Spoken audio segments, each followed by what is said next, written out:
How is it going, Toons of the world? It is your pal Mega Snoop bringing you another Toontastic video.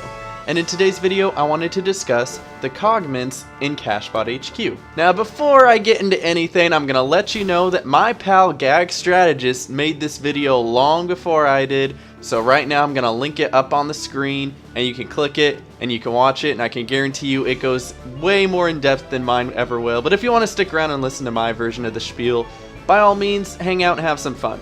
But I just wanted to give him that little shout out because I know he works hard to do what he does, and I want you guys to go check that out. But without further ado, let's get started here. So in Cashbot HQ, there are three different mints. There's the coin mint, the dollar mint, and the bullion mint. And there's a few distinct differences between them. The coin mint has no laugh limit, usually has 4 to 6 battles, and has ×4 gag experience in it. The dollar mint has a 66 laugh limit, has about 6 to 9 battles, and has a ×5 multiplier for gag experience. And the bullion mint has a 71 laugh limit, about 9 to 11 battles, and a ×6 gag multiplier. And for each different type of mint, coin, dollar, and bullion, there are 20 different floor variations, which will change up the order in which each room and battle will appear. Now, before you even go into these mints, it's recommended to have max sound, since through these mints, sound is the prominent strategy. Though if you're going with some higher toon friends who have max sound, my recommendations is for coin mint, at least have the elephant trunk.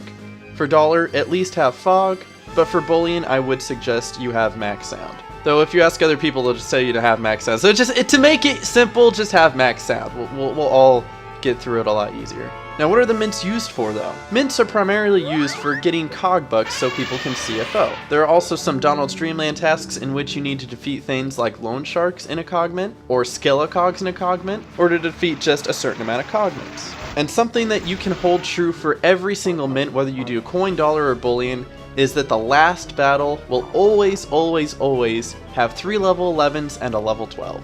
Now, there are 3 different types of cogs that you can find inside the mints. You can find money bags, which will only be at level 10, loan sharks that you can find at levels 10 and 11, and robber barons that you can find at levels 10, 11, and the last cog in the whole mint, which is a level 12, will always be a robber baron. Although it'll appear as a Skelecog, when you defeat it, it'll count as you destroying a robber baron. With that being said, the level of cogs you can find in a mint is between 10 and 12. You will never find anything lower. Another tidbit I wanted to bring up in this video is something that Toontown actually released recently.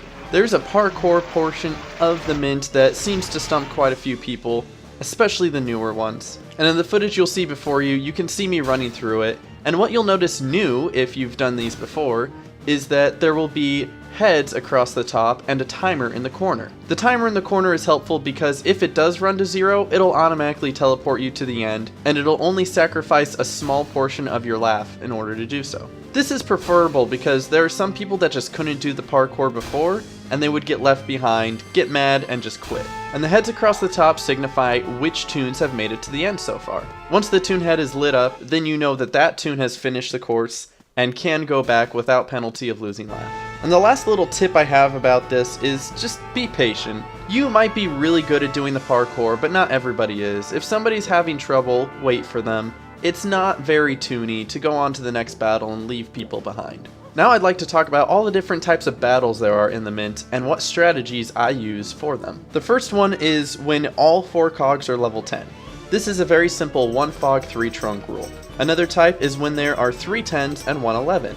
Now personally for me, I like to use 1 fog and 3 trunks. It'll keep the level 11 alive for one more round, but it's not so bad where you can just use a fire hose and take him out the next round. Other people may say 2 fog 2 trunk, and that's fine too.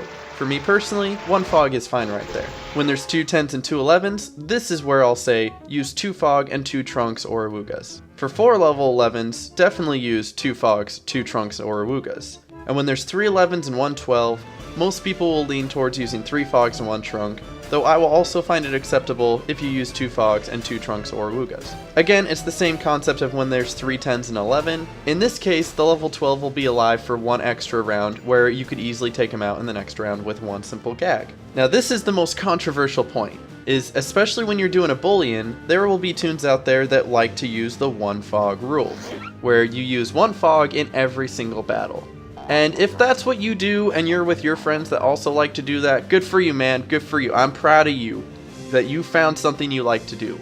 Me, I don't like it at all. I find it's not very helpful.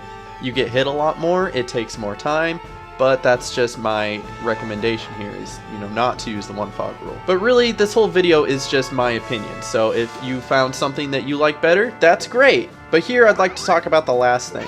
I mentioned it earlier, is the Cog Bucks. Most people will go into the coin mint so they can level up their Cashbot suit, and they need Cog Bucks to do that. But how many Cog Bucks do you get from each mint? Now, mints are a bit different because the amount that you get varies from floor to floor and mint to mint. It's not like you can just do a lawn factory and get 776. When you do a coin mint, depending on the floor you can get anywhere from 356 to 544. And a dollar you can get anywhere from 679 to 1004. And bullions you can get anywhere from 1202 to 1496. Now, because I don't want to go through each specific floor, I'm just going to put up some charts and you can take a look at those. They're very easily found on the Toontown wiki if you really need something to help you out there. But just know, if you need 300 Cog Bucks to get to the next promotion, you don't need to go into a bullion. A coin will get you there. But that's it for the Cog Mints and Cashbot HQ. I hope you guys did enjoy. This is just kind of a generalization of how to get through the mint simply and easily. But if you guys have any extra tips, by all means, feel free to leave some comments down in the comment section below. I hope you all enjoyed, and I will see you guys next time. Hope you all enjoyed, and if you did, be sure to smash that like button. It helps me know that my work is appreciated. Leave a comment and subscribe if you're new. You can check out my live stream at twitch.tv/Megasnoop. Follow me on Twitter at MegasnoopTTR, and I hope you all have a toontastic day.